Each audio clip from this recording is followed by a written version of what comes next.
नमस्कार भक्तों, मित्रों और साधकों, आप सभी को गुरु सत्यवान की ओर से बहुत बहुत नमस्कार। आज हम बहुत महत्वपूर्ण विषय के ऊपर चर्चा करने जा रहे हैं।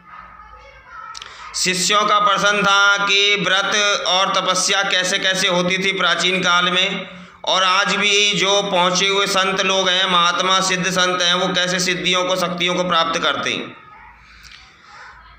तो जो वास्तविकता में प्राप्त करने का माध्यम है, आज मैं उस माध्यम को बता रहा हूँ। बहुत कठोर तपस्या होती है। तपस्या किस प्रकार से होती है? तपस्या इस प्रकार से होती है। सबसे प्रथम तो निराहार हुआ जाता है।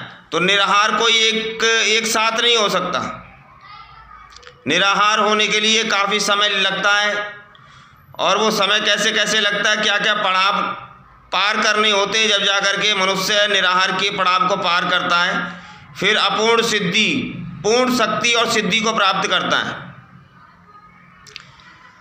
कैसे प्राप्त करता है बताता हूँ आज। जैसे कोई भी मनुष्य है, कोई भी साधक है, 3 समय का भोजन करता है।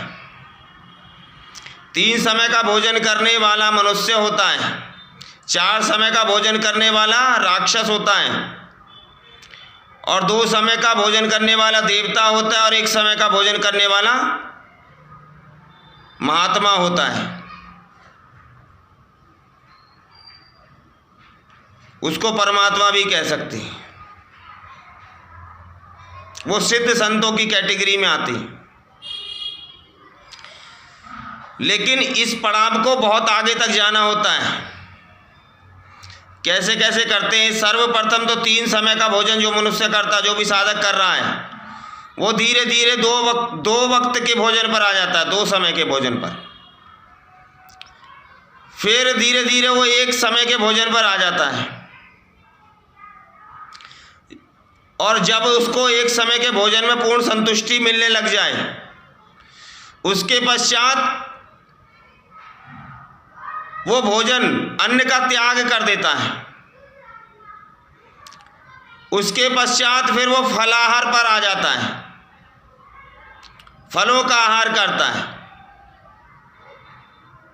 फिर जब फलों से भी वो संतुष्ट हो जाए, तो उसके बाद वो दुग्ध आहार करता है, दूध का आहार करता है, एक ही समय। फिर जब उसको दूध से संतुष्टि हो जाती है, उसको काबू कर लेता अपनी भूख के ऊपर, अपनी क्षुधा के ऊपर, अर्थात भूख के ऊपर जब काबू कर लेता है, उसके पश्चात वो दुग्ध आहार भी छोड़ देता है।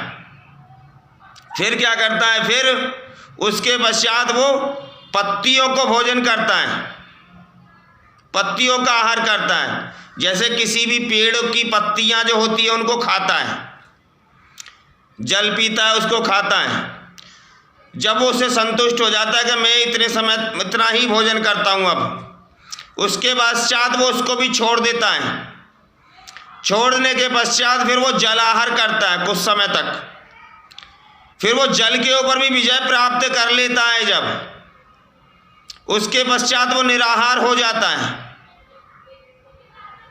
उसके पश्चात जब निराहार हो जाता है, उसके पश्चात वो सिर्फ वायु को खा करके ही रहता है।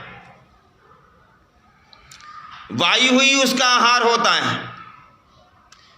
उसके बाद उसकी असली तपस्या आरंभ हो जाती है, और वो वहां तक पहुंचते पहुंचते धीरे धीरे वो वायु का भी त्याग करके परम पद को प्राप्त कर लेता है, अर्थात उसको पूर्ण सिद्धि हो जाती है।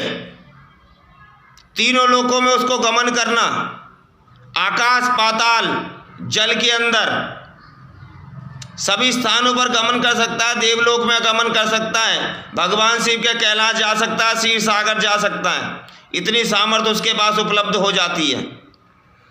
यही सबसे बड़ा व्रत है, यही सबसे बड़ी तपस्या है। जब वो इसको साध लेता है, तो वो सब कुछ साध लेता है। आज मैंने एक ऐसा रहस्य बताया है, जिसको यदि साधक करते हैं, तो निश्चित रूप से वो समस्त सिद्धियों को प्राप्त कर लेता है। ऐसी कोई भी सिद्धि उससे अछूती नहीं रहती जो उसके पास ना हो। लघिमा, अणिमा, गरिमा, सभी प्रकार की 8 सिद्धि, 9 निधि सब उसके चरण दबाती हैं। लेकिन इसमें प्राणों का जोखिम होता है। इसीलिए सारा कुछ करने समय पर गुरु का सान्निध्य आवश्यक होता है, गुरु की देखरेख आवश्यक होती है। बस जितना मुझसे पूछा गया था उसके अनुसार मैंने जवाब दे दिया। सब कुछ इसी प्रकार से होता है, प्राचीन काल में भी और आज भी और आगे भी इसी प्रकार से ही होगा। चाहे युग कोई सा भी हो, इससे कुछ लेना देना नहीं है। जिसको परम सिद्धि और परम शक्ति को प्राप्त करना होता है वो उसी प्रकार से प्राप्त करता है, अन्य कोई भी माध्यम नहीं है। नमः शिवाय। शिव गुरु की सदा ही जय हो, सदा ही जय हो, सदा ही जय हो।